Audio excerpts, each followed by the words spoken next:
Alright, it's the next day. We got some sunlight. Here's the car as I got it. Let's take a look at what I was not expecting. This is the big one.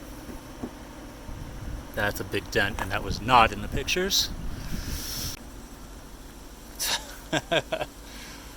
Oh man, I'm hoping a PDR service can fix that. So except for the filth, the car looks really good. Very, very nice. Oh, we got a scratch here. That's probably old though. I can fix that. Tires look really good. Wheels look good. Brakes actually look, the rotors look pretty decent considering it's been sitting for a while. Oh, and they're Michelin nice. But I think they're run flats. This headlight is out, so I need a bulb for that. Minimal damage on the wheels, which is really nice. Same back here. Everything looks tight up here. Got a little dent there, no big deal. That's what totaled the car. So I took a good look at this. This trunk, I think, is fine. I think what happened is when this got crushed in, it pulled this whole quarter down. That's why there's a gap. So what I'm hoping is when I push this dent out, this will raise back up. The trunk does shut okay. You have to shut it kind of hard to make it actually latch. And I think it's just because things are a little out of whack here, but it should be fine. So the hit looked like it mainly occurred here and a little bit hit here too, just based on the scrapes there. And oh, actually it was higher. I didn't notice that. So it hit higher there too. I was thinking about how the accident might have occurred based on the damage here. It looks like something hit and then kind of pushed off the car there. The crash bar is actually intact. I don't see any damage on it, which is amazing. It just looks like it kind of ended the smush right there. What I think happened is maybe this car was taking a left out of a side street, pulled out, and then someone clipped him in the back. And it probably spun this car a little bit, and the other car was spun a little bit, and just kind of glanced off like that. We have a split, but this is actually a split in the seam. So I'm not actually worried about this now because I thought this whole thing was welded here, which would have meant that this took a huge hit to split that, but it's just spot welded. So it just broke the spot welds. So when I bring this all back out and connect it, it should be able to connect back up pretty nicely, and I can re-spot weld it. My plan is to try to repair the dent by reversing the direction of the original direction that the damage occurred. So it went like this, whack, and kind of went off. So I'm going to try and start by pulling this out here, pull this out here, and work my way back. And what I'm hoping is by doing it that way, there's going to be less stress on the metal, and I'm not going to rip anything or damage anything worse. So this got pushed down, but it's actually not, I mean, it's a little bent, that's it. There's no other real damage on it, so I could probably keep that. This needs to be replaced, this vent. This bracket is bent, but it's not broken. I think it will be okay. This will require some effort to make the light fit.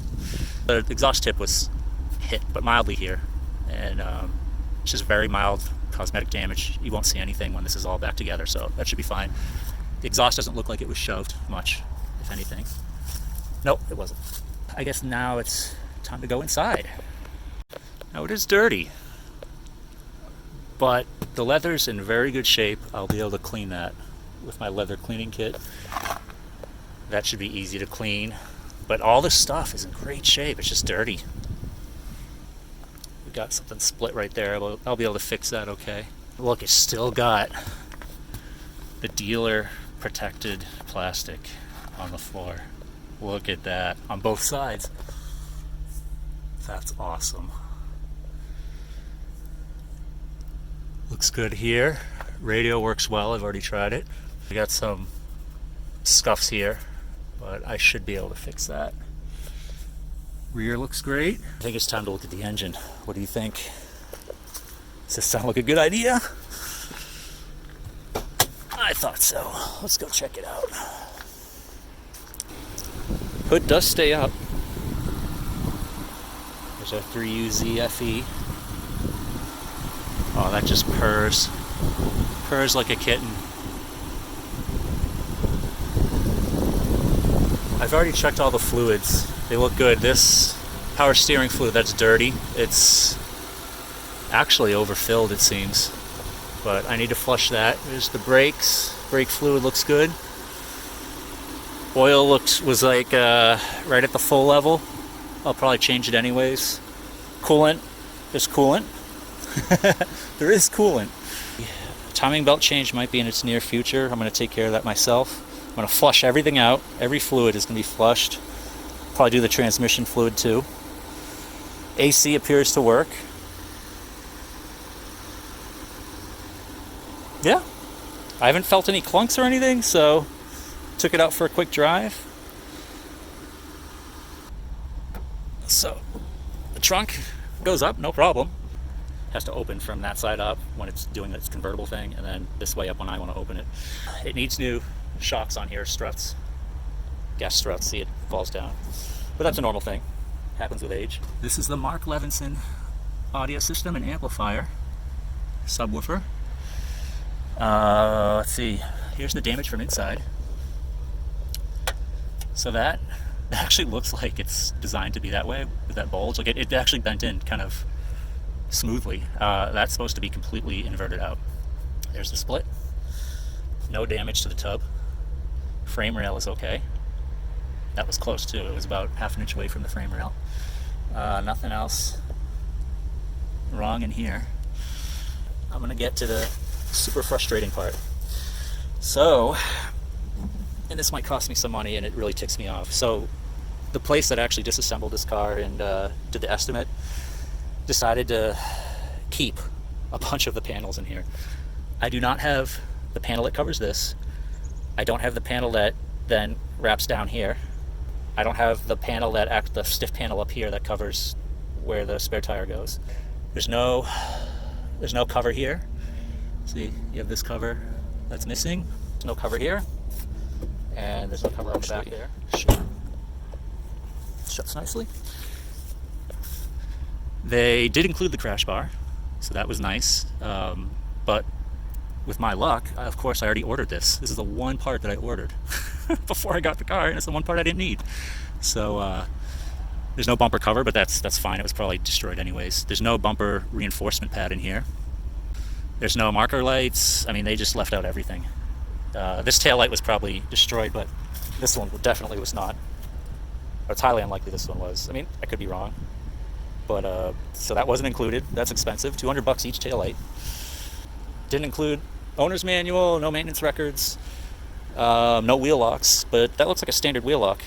It's the same one my wife's car has, so I can use hers for now, and I can buy new ones if I need to. So with this deal, I got screwed in a few ways, and I got burned in a few others, probably due to stupidity or lack of experience on my part. Now, how did I get screwed? Well, the body shop that was assessing the damage on the car for the previous owner and for their insurance company decided they would strip out all the interior trunk panels and throw them away. That's right. They threw away everything. This car has a lot of interior trunk parts because it's a convertible, our top convertible. There's a lot of stuff in there, and they just threw them all out. Great, huh? Not only that, but they threw out parts on the exterior of the car that were probably still good. Both taillights were gone, thrown away. One of them was probably damaged, but the other one probably wasn't. The parts that were under the bumper, gone. All the lights, gone. Marker lights, all that good stuff. Bolts, gone. What this body shop did is going to cost me probably around $800. Yep, and that's just thrown away money. If they had just left the damn car together, I would have gotten it fixed for $800 less. So I'm pissed, but from now on, if I'm going to buy a car sight unseen at an auction, if I don't see parts in the pictures, I'm going to assume they're gone, and I'm going to bid accordingly. Second way I got screwed was actually by Copart. The pictures on the auction very clearly showed the exterior of the car, including the hood. The hood was mint, and there's high-resolution pictures showing this. When I got the car, there was a nice, big, probably 5-inch dent on the front of the hood installed by someone at Copart. So this damage occurred sometime after the auction photos were taken, and before the car was taken for delivery. And I know that delivery part because delivery companies sent pictures to me showing the damage on the hood before they even touched the car while it was still in Copart's possession. And I contacted Copart and they stated the whole as is where is clause, which is crap in my opinion, because I bought this car in the condition I saw it, and while I was an owner of the car, it was damaged by them. And I have clear evidence. It's not some stupid, like, oh, this, the engine's blown and I didn't think it was going to be blown by looking at the pictures, stupid things like that. I mean, this is clear evidence before and after. So that is a big deal because the hood is aluminum. Now, how did I get burned? So the seller at the auction, State Farm Insurance, and they had a reserve price, which is a minimum amount that they'll let it go for. And if people don't bid to that point or higher, they won't sell the car. So I won the car at like $4,300, which after all the crap I've noticed, with them stripping out parts and the dent on the hood, $4,300 would have been a fair price. Unfortunately, their reserve was at $6,300. So they sent me an offer of $5,700.